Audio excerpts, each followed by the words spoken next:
Olá, queridos irmãos. Estamos aqui mais uma vez para uma aula do nosso curso, que é o módulo 5, o curso de Estudos Espíritas e Educação Mediúnica da Seara de Jesus de Embu das Artes. E já estamos na nossa 15ª aula. Convido todos vocês a serenarem os seus pensamentos, elevando-os a Deus nosso Pai, a Jesus nosso Mestre, para que possamos apreender e principalmente consigamos colocar os ensinamentos da aula de hoje no nosso dia a dia. Que assim seja, graças a Deus. E o nosso tema está no capítulo 32 do livro Estudando a Mediunidade de Martins Peralva. E tem o título de Almas em Prece. O livro de Martins Peralva está baseado no livro de André Luiz, Nos Domínios da Mediunidade, e hoje no capítulo 20, Mediunidade e Oração.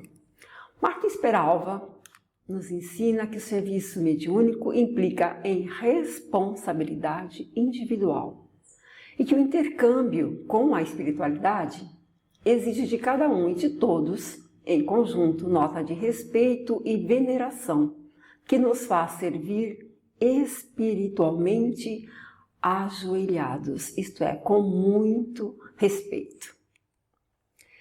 O estado íntimo de cada médium é decisivo para a qualidade e segurança da reunião. O médium deve estar atento sempre à sua moralidade, à sua vibração mental, vibração emocional, bem como à sua intenção. Os médiums que estejam desequilibrados intimamente, eles tornam-se vulneráveis às influências e comprometem o trabalho da equipe espiritual. Por nossas limitações como encarnados, algumas vezes temos dificuldade de entender a enorme importância de uma reunião mediúnica. Os espíritos superiores lhe atribuem muita importância. O tempo de duração tem que ser bem aproveitado. Ali chegam instrutores espirituais, médicos, enfermeiros e outros benfeitores.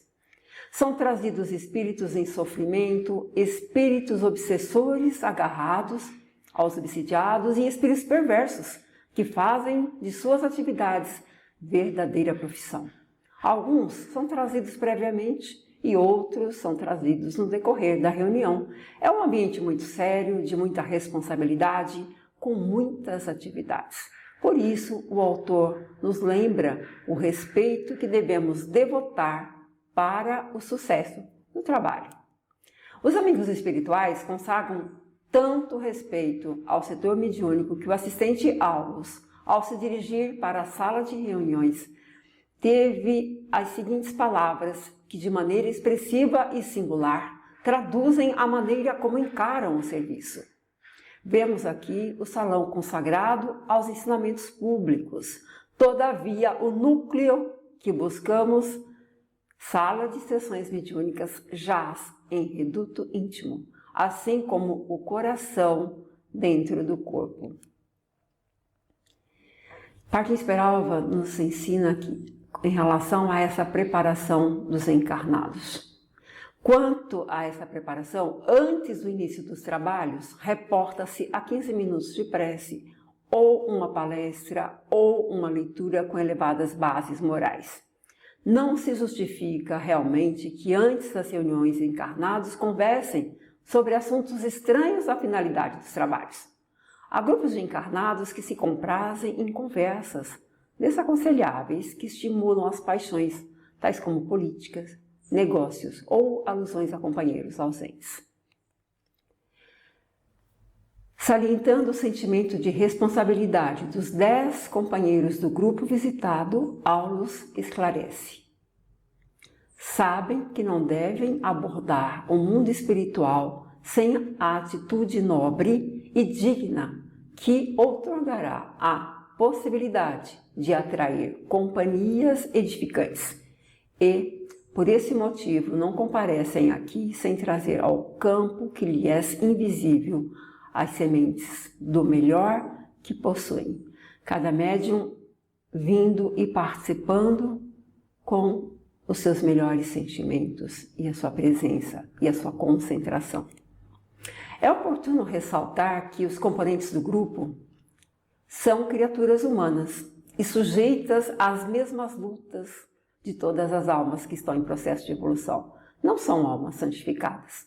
Através do trabalho, do estudo, comparecem à casa espírita e nela se portam como se estivessem em um santuário celeste. São criaturas de boa vontade que transitam normalmente pelo mundo, cada uma ocupada com as suas obrigações que a vida lhe impõe. Trabalham, comem, vestem-se, distraem-se. Todavia, a sinceridade de propósito e a fé, o devotamento e a veneração ao serviço asseguram o êxito das tarefas e garantem-lhes uma magnífica assistência espiritual. Há um equipamento no mundo espiritual chamado de psicoscópio. É um aparelho para auscultar a alma, definindo-lhe as vibrações de encarnados e desencarnados. Quando usado em um grupo mediúnico, revela os sentimentos mais íntimos dos presentes, tais como moralidade, bondade, perversidade, falta de confiança, curiosidade, irresponsabilidade e interesses inferiorizados. André Luiz, no livro Nos Domínios da Mediunidade, usando o psicoscópio com esse grupo que eles estavam observando, ele diz: detive-me na contemplação dos companheiros encarnados, que agora pareciam mais estreitamente associados entre si, pelos vastos círculos radiantes que lhes nimbavam as cabeças de opalino esplendor. Tive a impressão de fixar em torno do apagado bloco de massa semi-escura a que a mesa se reduzira uma coroa de luz solar, formada por 10 pontos característicos, salientando-se no centro de cada um deles o semblante espiritual dos amigos em oração. O quadro observado por André Luiz é deveras tocante. Com a atenção presa no círculo dos rostos fulgurantes dos médiuns ali, visivelmente unidos entre si, à maneira de 10 pequeninos sóis emanados uns aos outros. André Luiz verifica que sobre cada um dos encarnados em prece se ostentava uma auréola de raios quase verticais, fungentes e móveis, como se fossem pequenas antenas de ouro fumegante. Qualquer grupo mediúnico que funcionar na base da harmonia, do entendimento e da sinceridade obterá, sem dúvida, essa mesma defesa maravilhosamente observada e descrita por André Luiz. Jesus afirmou que estaria sempre onde 2 ou mais pessoas se reunissem em seu nome.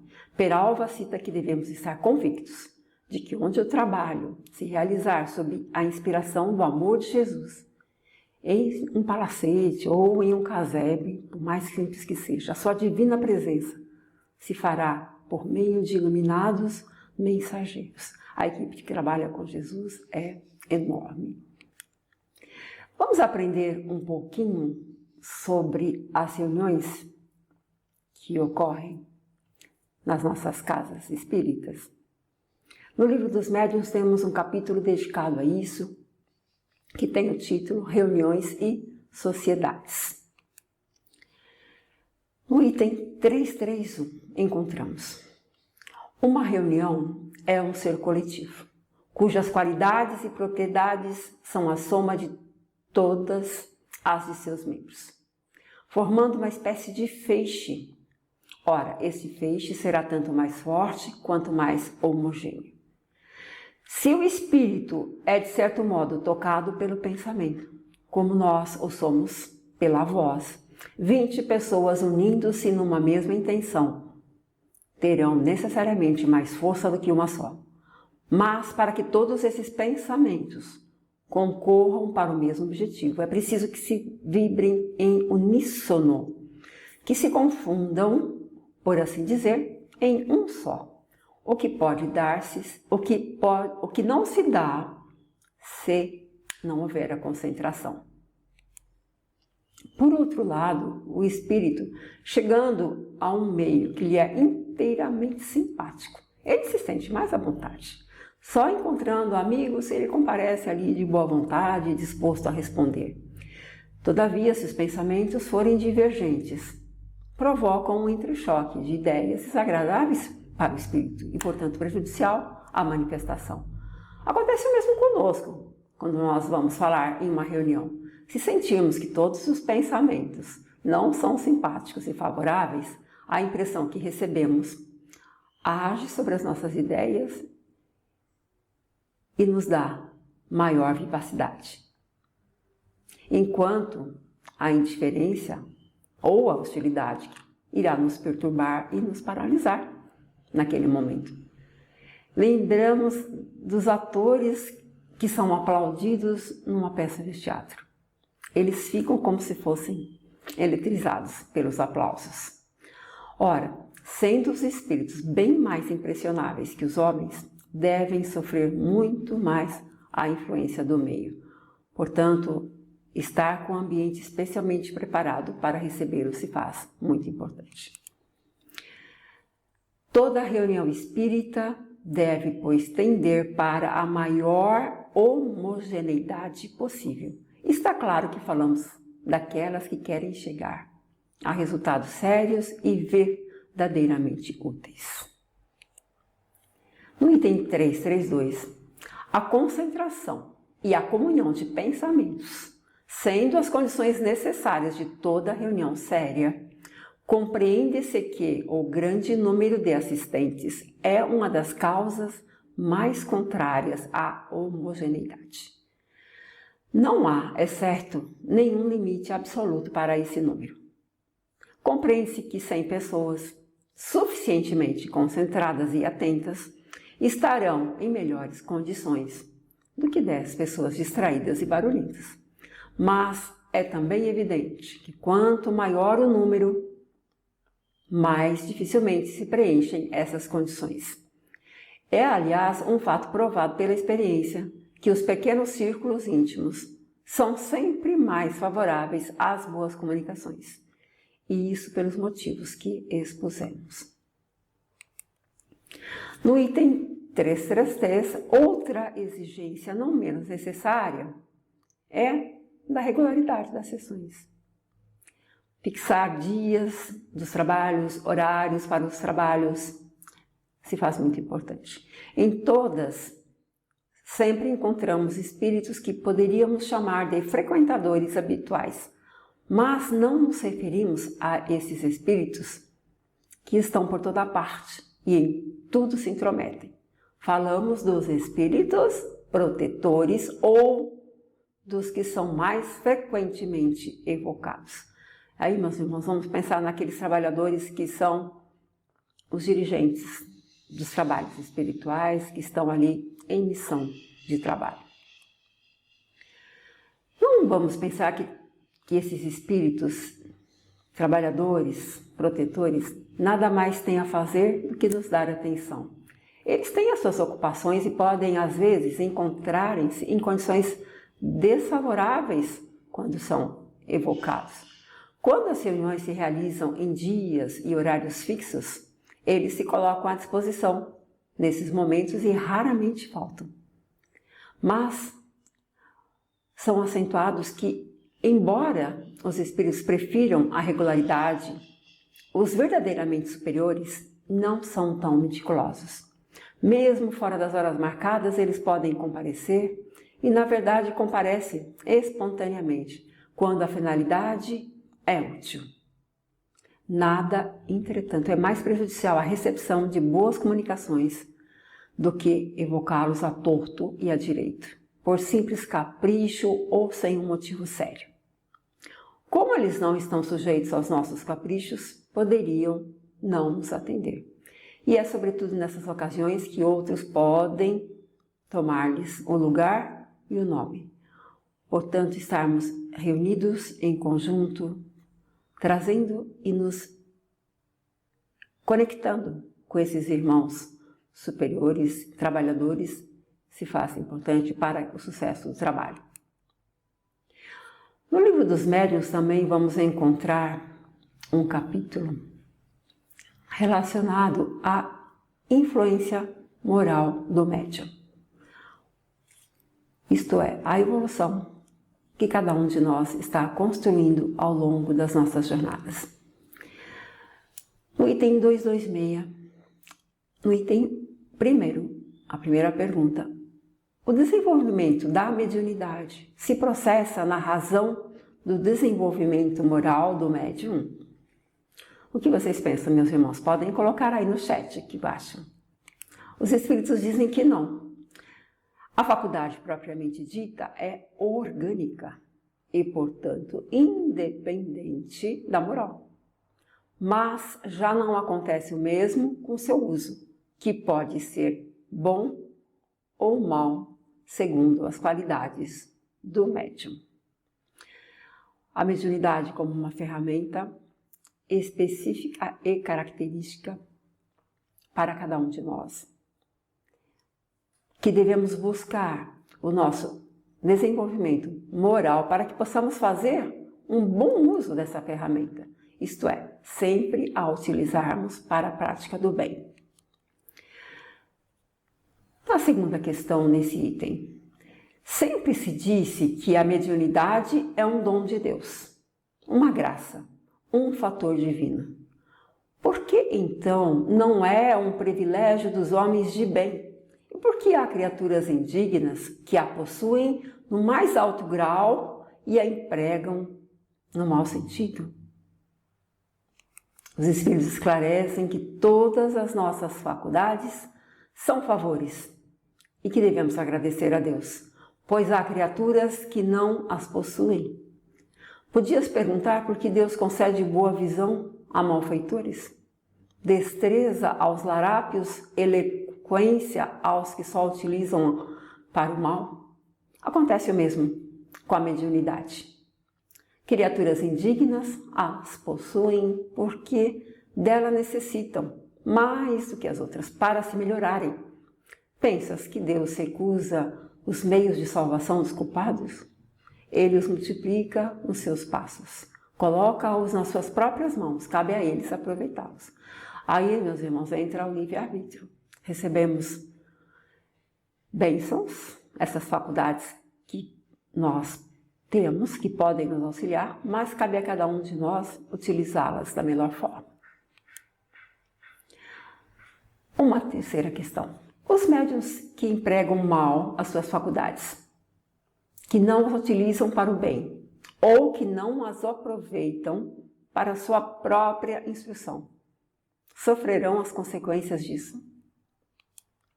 Se as usarem mal, serão duplamente punidos, pois perdem a oportunidade de aproveitar um meio a mais de se esclarecerem. Aquele que vê claramente e tropeça é mais censurável que o cego que cai na valeta, de uma forma aqui simplificada para que possamos entender a mensagem. Há médiuns que recebem comunicações espontâneas, quase frequentemente, sobre o mesmo assunto, tratando de certas questões morais, como por exemplo, relativas a determinados defeitos. Terá isso algum fim? Sim. E a finalidade é esclarecê-los a respeito do assunto constantemente repetido, ou corrigi-los de certos defeitos. É por isso que a uns os espíritos falam sempre do orgulho, a outros da caridade, pois somente a insistência poderá pôr fim e abrir-lhe os olhos.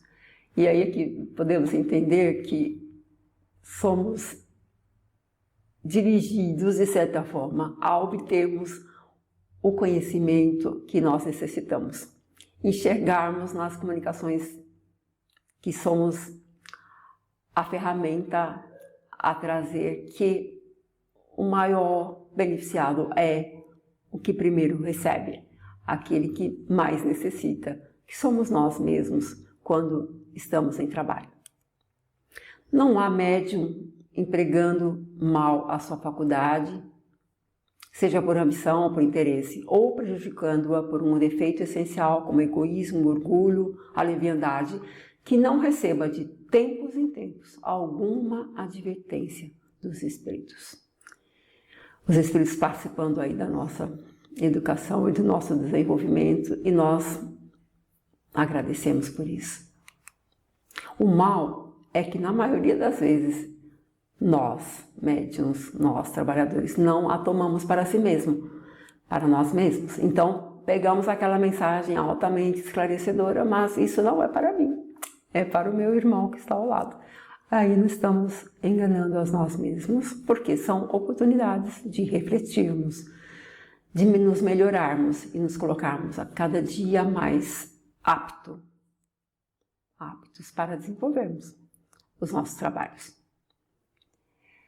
Uma outra pergunta nesse item: por que os espíritos superiores permitem que as pessoas dotadas de grande mediunidade, que poderiam fazer muito bem, se tornem instrumentos do erro? Pode ser um questionamento. Eles procuram influenciá-las, mas quando elas se deixam arrastar por um mau caminho, não as impedem. É por isso que delas se servem com repugnância, porque a verdade não pode ser interpretada pela mentira. Aí a dificuldade que os espíritos também têm quando acontece essa situação, do médium se arrastar por um mau caminho. E qual seria o médium que poderíamos considerar perfeito? Meus irmãos, será que existe médium perfeito?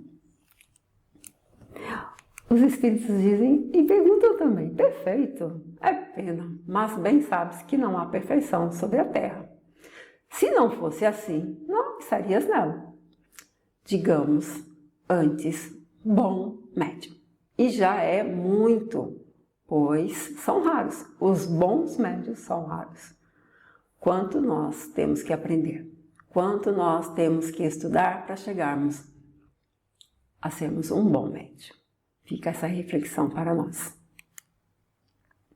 O médium perfeito seria aquele que os maus espíritos jamais ousassem fazer uma tentativa de enganar. O melhor médium é o que, simpatizando somente com os bons espíritos, tem sido enganado menos vezes. No nosso estágio atual, somos enganados, meus irmãos. Temos que estar sempre atentos. No item 228, aprendemos: todas as imperfeições morais são portas abertas aos espíritos maus. Mas a que eles exploram com mais habilidade é o orgulhoso, porque é essa a que menos a gente se confessa a si mesmo. Admitir que é orgulhoso não é fácil. O orgulhoso tem posto a perder numerosos médiuns dotados das mais belas faculdades, que sem ele seriam instrumentos excelentes e muito úteis. Tornando-se presa de espíritos mentirosos, suas faculdades foram primeiramente pervertidas, depois aniquiladas, e diversos se viram humilhados pelas mais amargas decepções. Trabalhar essas imperfeições, trabalhar o orgulho principalmente. Devemos estar sempre buscando fazer isso, para que aos poucos possamos nos livrar desse defeito. Kardec, encontramos na obra Espíritas: amai-vos, eis o primeiro ensinamento, instruí-vos, eis o segundo. Somos conclamados, meus irmãos, a estudar sempre, a estudar as obras básicas da codificação espírita que nós temos, a estudar pelos livros complementares da codificação espírita trazidos por Emmanuel, por André Luiz, por outros espíritos que vieram com essa missão de trazer os conhecimentos para que possamos aprender e que possamos ser ferramentas úteis.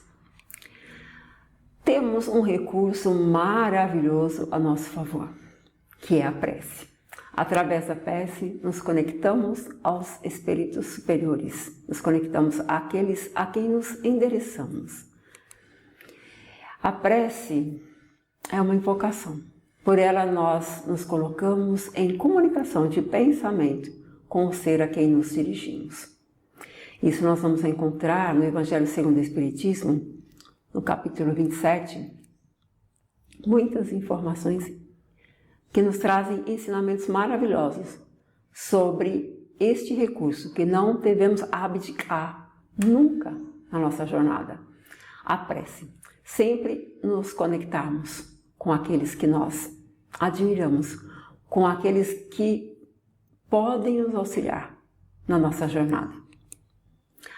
A prece pode ter por objeto um pedido, um agradecimento ou uma glorificação. Podemos orar por nós mesmos ou por outras pessoas, pelos encarnados, pelos desencarnados. Entendamos que as preces dirigidas a Deus são ouvidas sempre pelos espíritos incumbidos da execução das vontades de Deus. A que se dirigimos aos bons espíritos são reportadas a Deus. E quando oramos a outros seres que não a Deus, estamos recorrendo a intermediários, a intercessores, e eles nada fazem sem a vontade, sem a permissão de Deus. Vamos entender mais um pouquinho. No item 10 desse capítulo, o Espiritismo torna compreensível a ação da prece, explicando o modo de transmissão do pensamento. Precisamos conceber mergulhados no fluido universal que ocupa o espaço, todos os seres, encarnados e desencarnados, tal qual nos achamos neste mundo dentro da atmosfera. Todos os espíritos, estejam no corpo físico ou não, estão mergulhados nesse fluido universal. Esse fluido, ele recebe da vontade uma impulsão. Ele é o veículo do pensamento, como o ar é do som, com a diferença de que as vibrações do ar são circunscritas, ao passo que as do fluido se estendem ao infinito. Dirigido, pois, o pensamento para um ser qualquer na Terra ou no espaço, de encarnado para desencarnado ou vice-versa, uma corrente fluídica se estabelece entre um e o outro, transmitindo de um ao outro o pensamento, como o ar transmite o som. Meus irmãos, podemos nos conectar com seres superiores, com espíritos trabalhadores do bem, através da prece. Vamos usar esse recurso. A nossa vontade, ela é o impulso. Então, nós pensamos, emanamos o nosso pedido, o nosso pensamento. E o ser a que nós endereçamos irá receber, irá se conectar conosco. Entendamos, então, que o poder da prece está no pensamento. Não se prende nem às palavras, nem ao lugar, nem ao momento em que ela é feita. Pode-se, portanto, orar em toda parte, onde quer que nós estejamos, a qualquer hora, sozinho e também em comum com outras pessoas.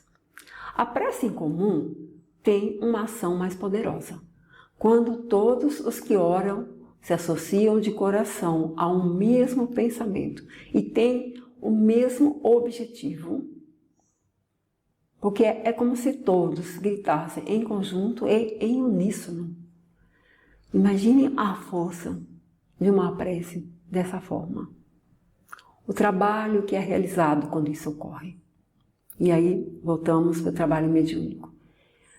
Todos os participantes do trabalho em uma única vibração, com um único objetivo. Entendemos que será um sucesso o trabalho.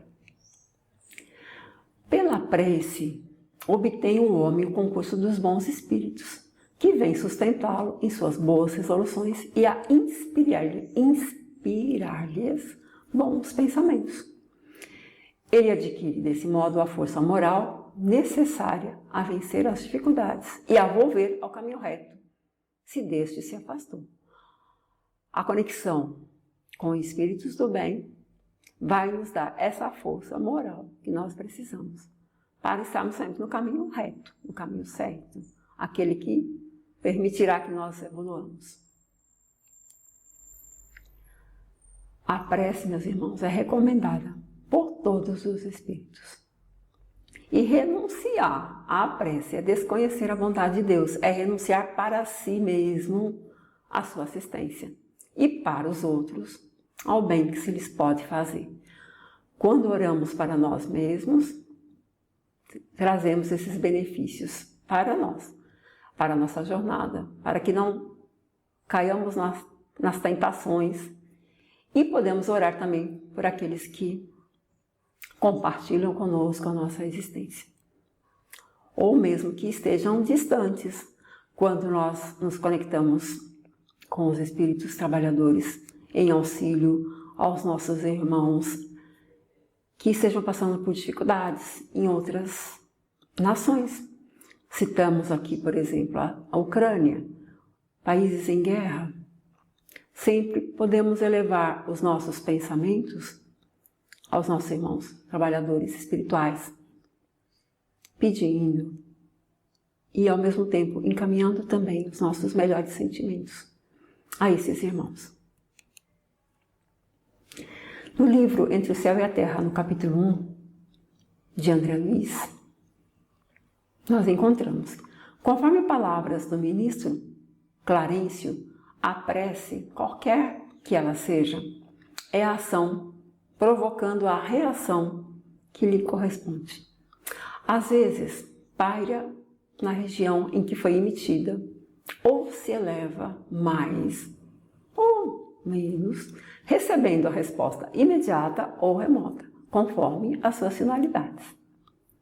Cada prece caracteriza-se por determinado potencial de frequência e todos nós estamos cercados por inteligências capazes de sintonizar com o nosso apelo, à maneira de estações receptoras, visto que a humanidade universal constitui-se de criaturas de Deus em diversas idades e em diversas posições. Esse recurso maravilhoso que podemos utilizar. Meus irmãos, falando de mediunidade, quando falamos de mediunidade, dessa ferramenta especial que temos, vamos sempre pensar em Jesus, que é o governador do nosso planeta. Curai os enfermos, limpai os leprosos, ressuscitai os mortos, expulsai os demônios, de graça recebestes, de graças dai. Indicando aqui que a mediunidade é uma ferramenta que deve ser exercida sem cobrança, sem nada cobrar por isso. De graça recebestes, de graça dai. Encontramos no Evangelho segundo o Espiritismo, no capítulo 26, que tem o título: Dai gratuitamente o que recebestes gratuitamente. No item 10, aprendemos: a mediunidade é coisa santa, que deve ser praticada santamente, religiosamente. Se há um gênero de mediunidade que requeira essa condição de modo ainda mais absoluto, é a mediunidade curadora. O médico, vamos pensar aqui no médico encarnado, ele dá o fruto dos seus estudos, feitos muitas vezes à custa de sacrifícios penosos. O magnetizador dá o seu próprio fluido, por vezes até a sua saúde. Nesses casos, podem pôr-lhes preço. Todavia, o médium curador transmite o fluido salutar dos bons espíritos. Não tem o direito de vendê-lo. Jesus e os apóstolos, ainda que pobres, nada cobravam pelas curas que operavam. E Jesus, quando esteve conosco, nos deixou um grande ensinamento, que quando comentava que ele era perfeito, ele sempre se referia ao Pai, a Deus que é perfeito, e que nós poderíamos fazer o que ele fez e faz, e ainda melhor. indicando que todos nós podemos atuar beneficamente em prol de nós mesmos e em prol daqueles que estão conosco.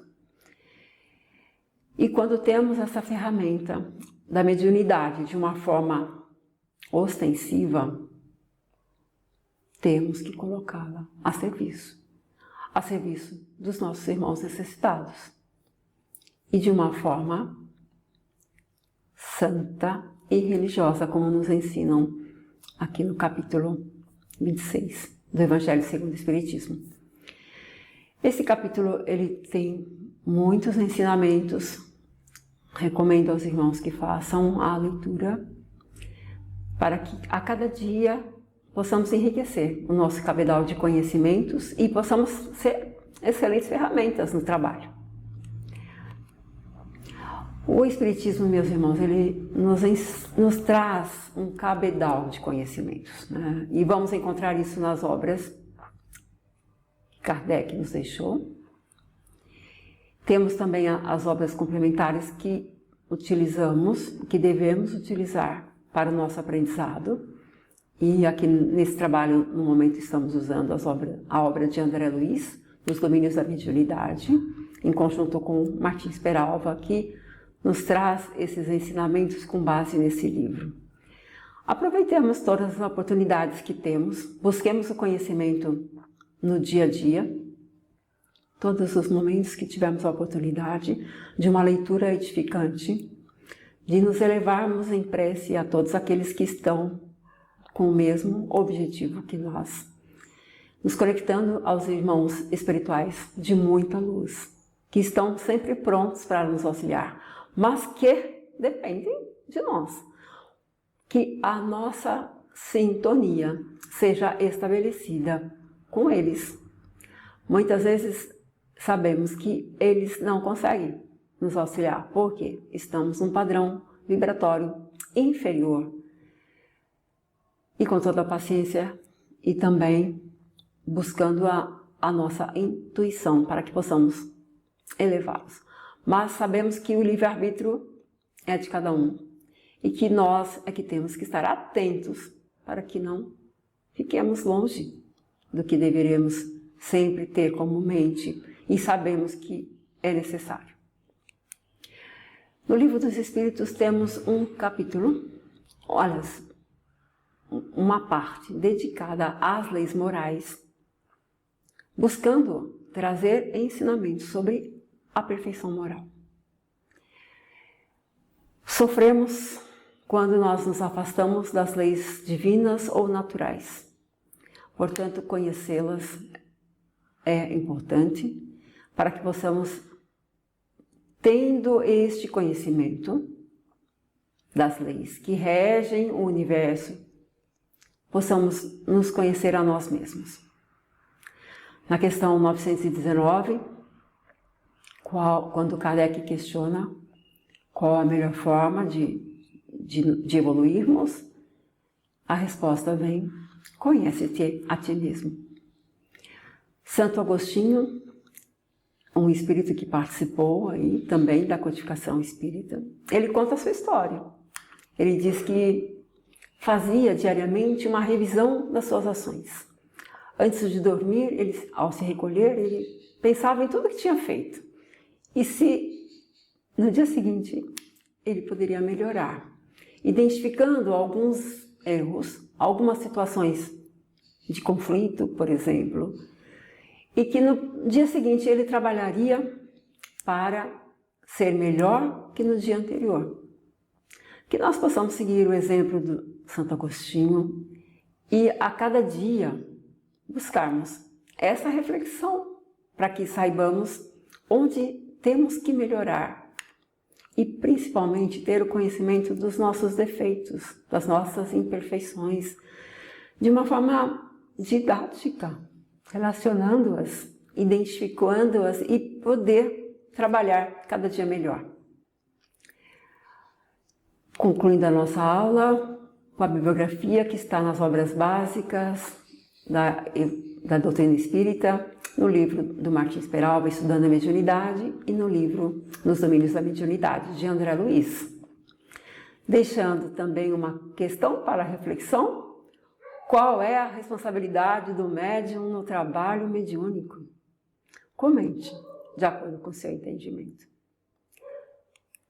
Meus irmãos, agradecemos a oportunidade de estarmos aqui mais uma vez, de trazermos conteúdo para reflexão sobre a importância do trabalho que cada um de nós exerce mediunicamente, do trabalho que exercemos para a nossa evolução e para contribuirmos com a evolução daqueles que estão próximos de nós,